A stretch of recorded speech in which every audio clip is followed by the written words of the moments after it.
Hello, it's Stephanie with Sew Steph DIY, where we do sewing, not weeds, just me, sewing, crafting, and remodeling. This year I wanted to do a handmade Christmas, so I did a bunch of different crafts, starting with a fabric star, or also known as the Scandinavian star or no-sew quilty star. It's one of my favorite things, and I filled my entire tree with it this year.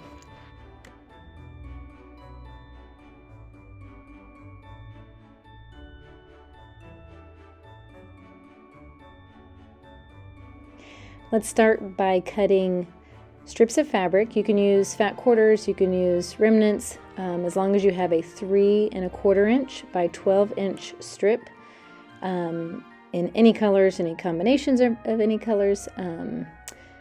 Just cut a bunch of those.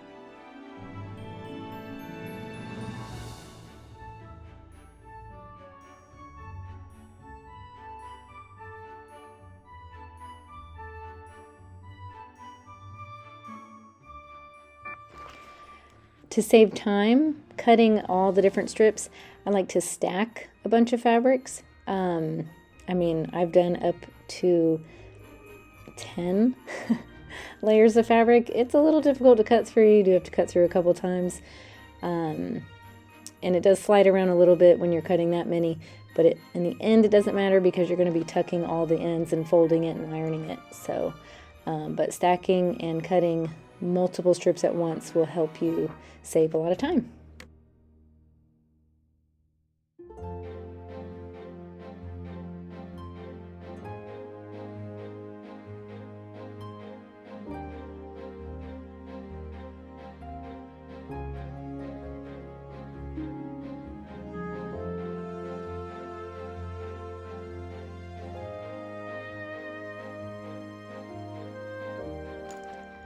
Okay, now you see here I'm laying out a couple different colors in to see what I want to combine first for this little star. There I showed you that we're going to fold them. This is how we're going to fold and iron them.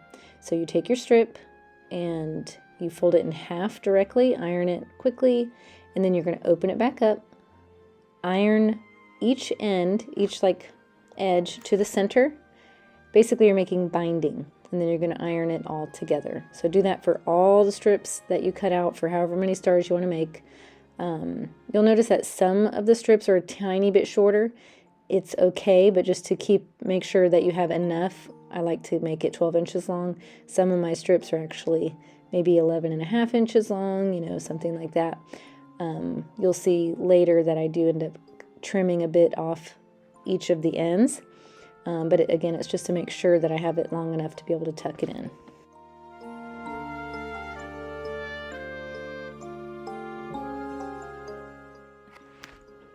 Okay, now we're going to set up our star. So I take 4 different colored strips and I'm going to fold them over where I have one side, the top side is shorter, at least by maybe 2 inches than the bottom side.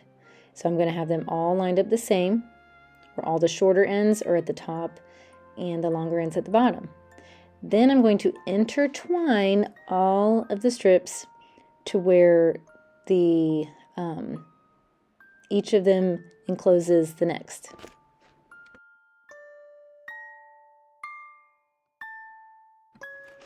Okay, then you pull each of the ends tight, not too tight, but to where it's actually snug on each other, keeping the shorter ends shorter and the longer ends longer. Then I usually like to flip it and pull it tight again.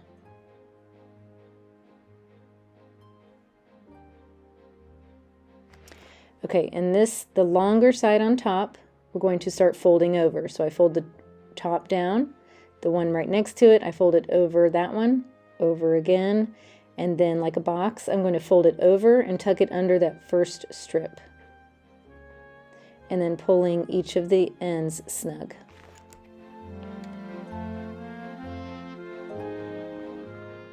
Okay, once all my ends are snug, I'm going to flip it to where I have the first little pocket up on top. You can see how one of them is to the top and one of them is to the bottom. Then I'm going to take that strip, I'm going to fold it, make a triangle, fold it back and then to the front. And I like to trim it off to where it doesn't overhang that that that other strip, just so it doesn't create a lot of bulk inside. So I'm going to show you again. Fold it back, fold it to the front where it's a triangle, fold it over, and then tuck that little end into the pocket.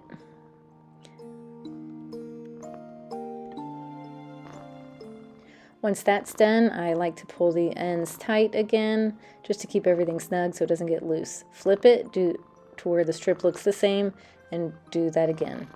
So basically you're going to skip every other strip to where all the pockets are on the top. And again, I folded it back to the front, cut off the excess, and I'm going to tuck it into the pocket. Sometimes I'll use a chopstick or the ends of my scissors closed to make sure all the fabric is tucked in flat and there's no creases. You'll be able to feel if it's puckering or anything. Okay, pull it tight again, flip it to where the pocket's on the front, make your triangle, and tuck the end into the pocket.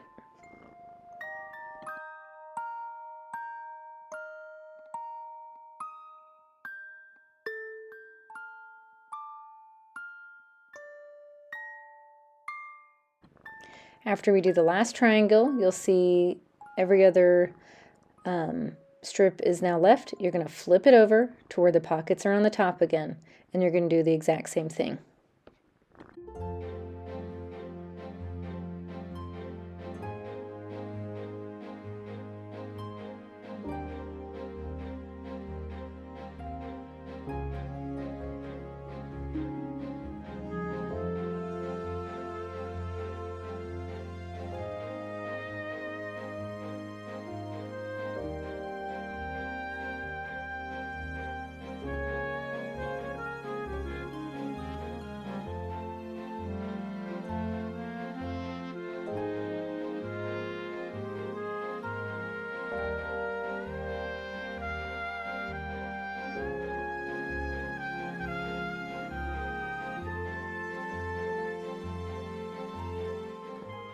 Once I get the star how I like it, where everything is tight, everything is tucked in nicely, I like to press it with steam on both sides, let it cool, and just so it's nice and flat. So you can leave them like this. This would be super cute as a tiered tray filler or a bowl filler if you made a bunch of them in coordinating colors. For this year I made probably about 30 of them and filled my entire Christmas tree with them, so I'm going to make them into an ornament. I take a Crewel needle, which is like just a large eye needle for embroidery thread. I take embroidery thread and then I just press it through all the layers.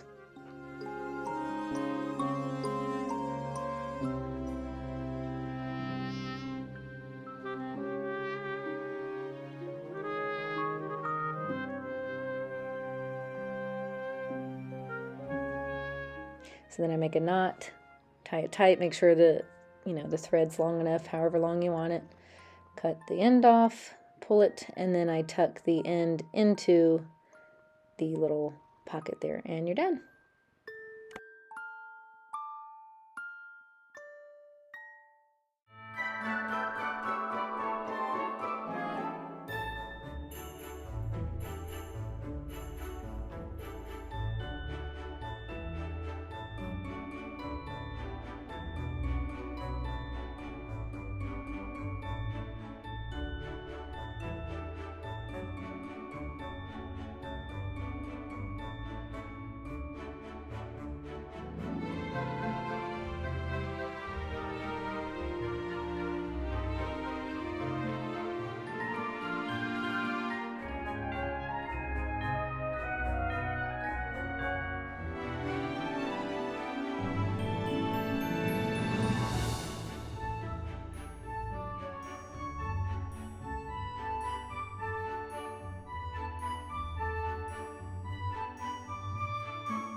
Absolutely loved how this turned out, and I really enjoyed this year having a homemade Christmas. I did a lot of crafts, and I'll have a couple videos showing the next ones. Thank you so much for watching, and please, if you enjoyed this content, please consider subscribing. to my channel. That would help me greatly. Comment below what colors you used or how many stars that you made this year. I really appreciate it. Again, thank you so much, and see you next time.